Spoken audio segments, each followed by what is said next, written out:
We're here at Austin Harvest Market on the west side of Chicago, an amazing fresh produce and flower market that a bunch of students started with our help back in 2020. These kids deserve their flowers, so let's go give it to them.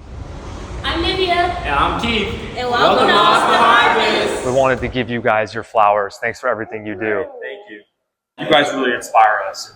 The story from the get-go, when I learned about it in the summer of 2020, really inspired our whole team. So I'd love you to share in your own words. How did you guys start? What was the impetus for starting this whole project? For me personally, it just all came from being a part of By the Hand, and they pulled us together to see what we need in our community. There's a bunch of Chicago leaders, Chicago athletes, police department, and they was just trying to see what do we need in this community. One of the main sticks that kept coming up was fresh produce. And for a long time that I remember that me and my mom going all the way out in different neighborhoods to go get our groceries. And it's very hard to find, quality things here in Austin. So one of the things that we wanted to do was attack that problem here directly. My family always went out to like Oak Park to go to Jules or even to Pete's to get like the freshest produce, and it worked out, but sometimes we ran into money struggles as well. It's like we had to budget. So another big part of creating Austin Harvest was not only do we want fresh fruit, but we also want affordable fruit. And we wanted to make it the most accessible as possible. So we have cheaper prices. We take senior coupons. We take Link. We do everything we can so no one has an excuse to not want to eat their best possible. What was here before this? How did you pick this spot? Yeah, this spot was really given to us in August of 2020. There was a lot of, riots from the George Floyd killing. The pandemic was going on. And this was currently a liquor store in 2020. It was here in our neighborhood for about 30 years, just giving a bad atmosphere, bad company. And actually, he got looted for about $80,000 worth of liquor. And he was finally ready to sell after all that time. And we came together with Sam Macho and Athletes for Justice, which helped as well. And they said, all right, we're going to help y'all buy the building. And we did the groundbreaking literally the next week.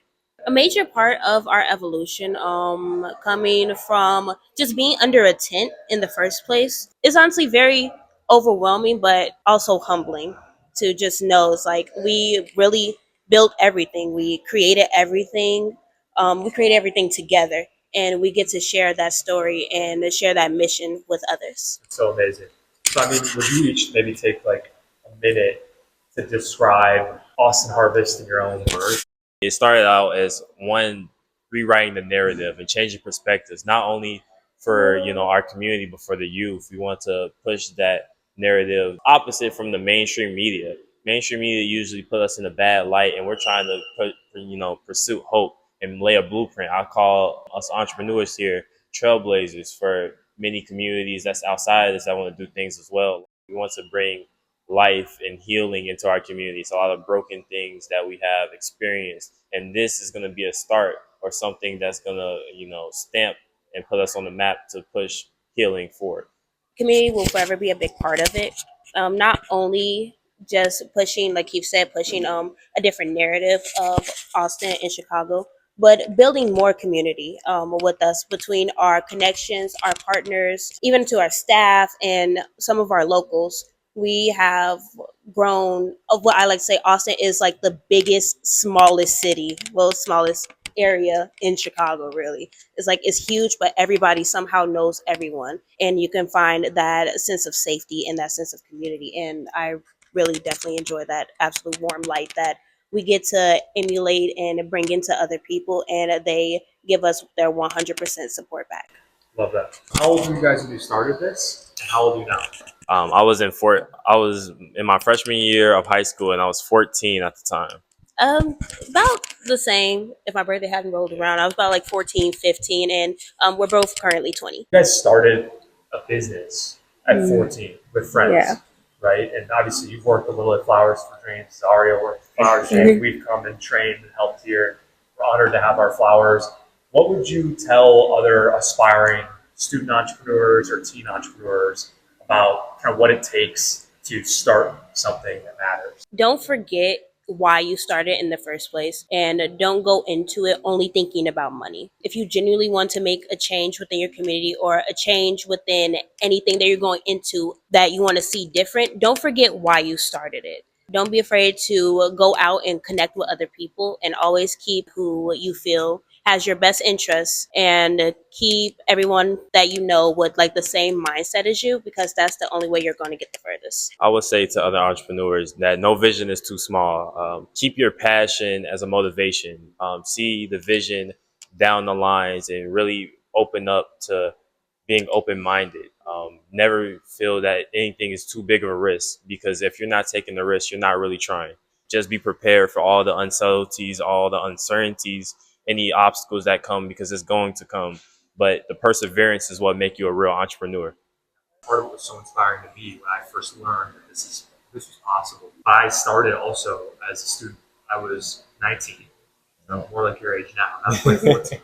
When I was 19, I started selling flowers on street corners. I had to deal with 2 gas stations in my town, and at graduations. I know you've heard some of the story. We basically, it was me and my buddies, and we would roll up uninvited to random different graduations and theaters and dance recitals where, you know, the parents did have disposable income to buy flowers as like a gift to their graduate or a gift. And we just kind of learned as we did it. We were there to try and make some money. For me, it was trying to pay for school. And what spoke to us so much about your journey is like there's so many similarities in a different space. Like you guys were taking basically surplus flowers, like looking for flowers and produce extras that people had and figuring out a way to give it a new life and making a little bit of money so it's self-sustaining. Again, it was just like a really inspiring, better version of when we started.